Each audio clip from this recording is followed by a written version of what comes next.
Resident Evil Requiem, Pragmata, Onimusha Way of the Sword. Capcom has made some incredible games over the years, and the three I mentioned will make 2026 amazing.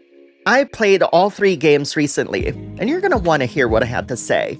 I'm Lexi, and I love talking about Japanese games, RPGs, indies, and niche titles. Let's take a closer look. The first of the three I played was Resident Evil Requiem. Capcom had already revealed that the game supports both first and third-person views, and the demo let me pick either. Before I started, I remembered the director saying that some players quit Resident Evil 7 because it was quote-unquote too scary. I'm not one of them. I beat it in VR and loved every terrifying second. So, first person it is. The demo pulls you in fast. Grace Ashcroft wakes up, strapped upside down on a stretcher, watching an IV drip, one slow drop at a time. Bright lights wash the room while the corners stay swallowed in black.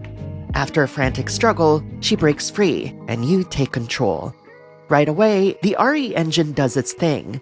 The lights look harsh, the shadows are deep and dark, and the close-ups feel all too real. From there, it leans into classic Resident Evil. You check objects, hunt for tools, and backtrack through tight halls while the sound design keeps your nerves high. I found a lighter to wade through the dark, and as I opened the door, the first jump scare hit so hard, I almost fell off my seat. The Capcom rep leaned in to ask if I was okay. I laughed it off, heart racing, and kept moving. That's when the star of the demo appeared, a massive creature that filled the hallway and came straight at me. I slipped past it once, but later it smashed through a wall and cut me off. Then it vanished into the ceiling, so every flicker of light above me felt like a warning. The final chase was a blur. I slammed the fuse into a box, powered it up, dropped to the floor, and slid under the slow gate. Then a hand yanks me back and the screen goes black. It took several tries, and I cleared it within seconds left in my time limit. Afterward, Capcom filled my reaction and asked to describe it in one word. Scary, I said. The rep laughed and I doubled down. If Resident Evil doesn't scare you, it's not doing its job. That single word, scary, is the point. Everything here is built to keep you on edge. The team balances exploration, puzzles, and tension, so each part supports the next. I do wonder if third person will feel a touch less intense, but I left impressed. I'm a huge fan, and I can't wait to play Resident Evil Requiem on February 27, 2026 for PS5, Xbox Series X and S, Switch 2, and PC. Afterwards, I got to play Pragmata for 30 minutes. Before this, Capcom showed a few trailers here and there, so I didn't know much, and I'm guessing you didn't either.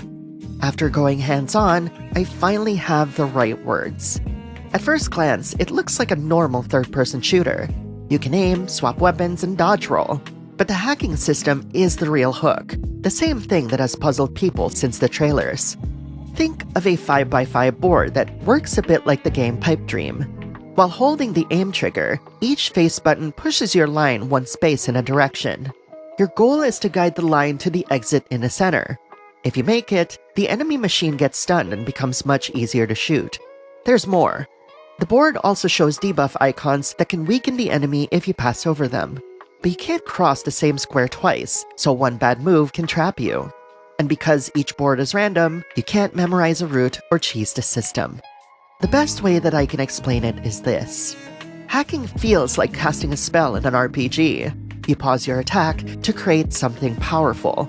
If an enemy interrupts you, you start over, and a useful debuff might disappear from the board. That's where the tension comes from. You're not only dodging to stay alive, but you're also dodging to finish your spell.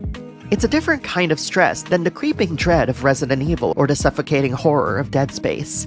Here, the suspense comes from positioning, timing, and risk. I found the system clever and fun. I would have finished even faster if I hadn't met my old enemy, invisible walls.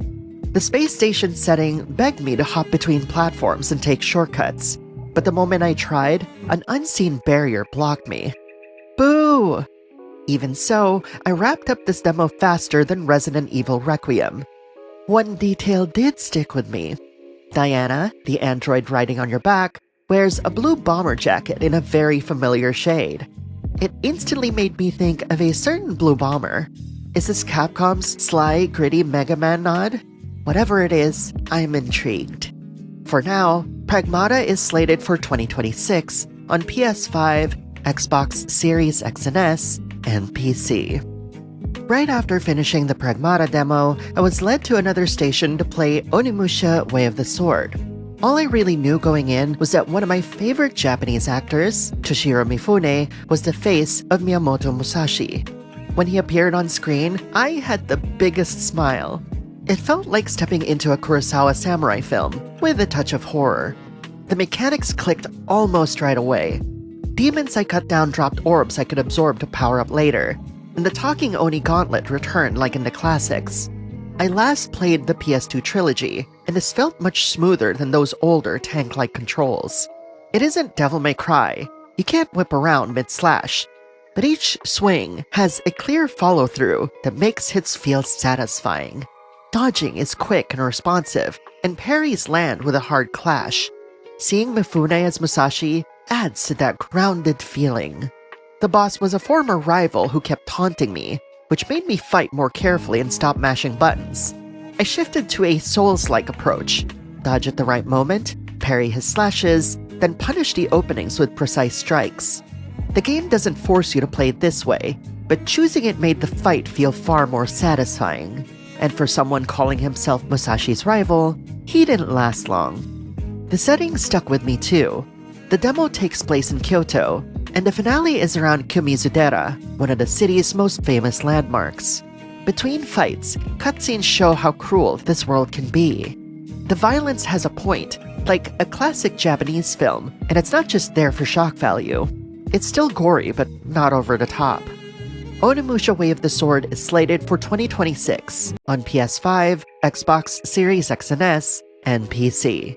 If I could, I'd play that slice again right now. If I were to rank my excitement of all three games, Resident Evil Requiem has to be on the top, followed by Onimusha Way of the Sword and then Pragmata. But all three games set a pretty high bar, so I'll still be excited to play them all, regardless of their release order. I'm Lexi, and thank you for joining me today.